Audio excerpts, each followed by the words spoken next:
Hi all, എല്ലാവരും സുഖമായിട്ടിരിക്കുന്നു. ഇന്ന് ഞാൻ കൊണ്ടുവന്നിരിക്കുന്ന ഒരു പഴയ കാലത്ത് കൊല്ലംകാരുടെ ഒരു റെസിപ്പിയാണ്. ഇത് ഉരുളക്കിഴങ്ങും പ്രോൺസും കൂടെ ഇട്ടൊരു തോരനാണ്. ഇത് എൻ്റെ മദറിൻലോയുടെ അമ്മയുടെയൊക്കെ റെസിപ്പിയാണ്.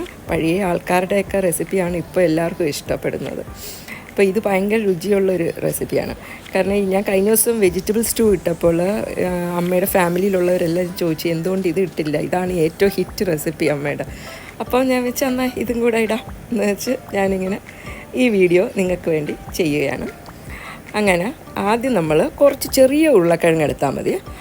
രണ്ട് ഞാൻ കാണിച്ചില്ല, കൈയുടെ വലിപ്പമുള്ള ചെറിയ 2 ഉരുളക്കിഴങ്ങ് എടുത്താൽ അത് കുറച്ച് മഞ്ഞൾപ്പൊടി ഉപ്പും ഇട്ട് നന്നായിട്ട് വേവിക്കുക. കുറച്ച് വെള്ളം ആഡ് ചെയ്യാളൂ, ഒത്തിരി വെള്ളം ആഡ് ചെയ്യരുത്. ഉരുളക്കിഴങ്ങ് ഒരു ഹാഫ് കുക്ക്ഡായി കഴിയുമ്പോൾ നമ്മളതിലേക്ക് പ്രോൺസ് ഇടും.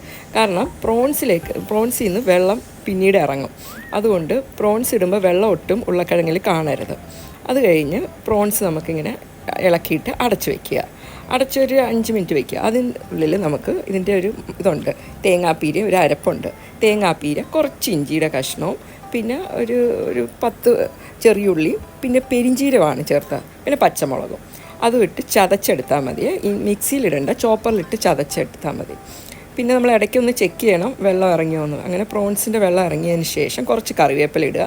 പിന്നെ ഈ ഇപ്പം നമ്മൾ അരച്ച് വെച്ച തേങ്ങയുടെ അരപ്പ് ഇടുക. എന്നിട്ട് നല്ലപോലെ ഇളക്കി കൊടുക്കുക. ഞാൻ നേരത്തെ പറഞ്ഞില്ലേ, കൊല്ലംകാരുടെ ഭയങ്കര സ്പെഷ്യൽ റെസിപ്പിയാണ് ഇത്. അമ്മയുടെ റെസിപ്പിയാണ്. അമ്മയുടെ പേര് സാവിത്രി അമ്മ എന്നാണ്. ഇത് അവരിപ്പോൾ കായംകുളമാണ്. കായംകുളത്ത് ആനന്ദ് ബേക്കറി എന്നൊക്കെ പറഞ്ഞ ആൾക്കാർക്ക് അറിയാമായിരിക്കും, കായംകുളത്തുള്ളവർക്കൊക്കെ അറിയാമായിരിക്കും. അപ്പോൾ അവിടുത്തെ അമ്മയുടെ റെസിപ്പി ഇത്. പിന്നെ നമ്മൾ ഇതിൻ്റെ അകത്ത് വേറൊരു കാര്യം ചേർക്കുന്ന മെയിൻ ഹൈലൈറ്റ് ഇതാണ്, പിഴുപുളി.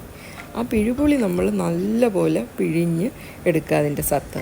അത് കഴിഞ്ഞിട്ട് അതിൻ്റെ ഇതെല്ലാം മാറ്റുക. മാറ്റിയതിന് ശേഷം ഈ ലിക്വിഡാണ് നമ്മൾ ഒഴിക്കുന്നത്. പക്ഷേ അത് എല്ലാം കൂടെ ഒഴിക്കരുത്, ഓരോ സ്പൂണായിട്ടേ ഒഴിക്കാവുള്ളൂ. ഒഴിച്ചിട്ട് നമ്മൾ ടേസ്റ്റ് ചെയ്ത് നോക്കുക, അത് കറക്റ്റായോ എന്ന്, ആ പുളിരസം കറക്റ്റായോ എന്ന് നോക്കുക. കാരണം മൊത്തത്തിൽ ഒഴിച്ച് കഴിഞ്ഞാൽ ചിലപ്പോൾ പുളിയായിപ്പോവും തോരത്തിന്. അപ്പോൾ അതൊരു ഞാൻ പറഞ്ഞില്ലേ, ഇതൊരു സ്പെഷ്യൽ ടേസ്റ്റാണ് ഇതിന്.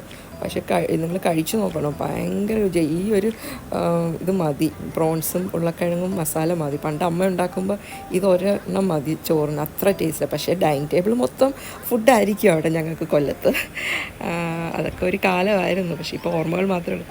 പിന്നെ കടുക്, വെളിച്ചെണ്ണയിൽ കടുകും, പിന്നെ കുറച്ച് മഞ്ഞൾപ്പൊടിയും കുറച്ച് മുളക് പൊടിയാണ് ഞാൻ ഇട്ടത്. പിന്നെ കറിവേപ്പില ഇട്ട് പൊട്ടിച്ചിട്ട് നമുക്ക് ഈ മസാലയൊക്കെ ഇടാം. അങ്ങനെ നമ്മുടെ ഈ റെസിപ്പി ഇത് നിങ്ങൾക്ക് വേണ്ടി ഞാൻ ചെയ്തിരിക്കുന്നു. അപ്പോൾ നിങ്ങൾക്കിത് ഇഷ്ടപ്പെട്ടെങ്കിൽ ഒന്ന് ചാനൽ സബ്സ്ക്രൈബ് ചെയ്യണേ. അപ്പോൾ വീണ്ടും കാണാം. Bye bye.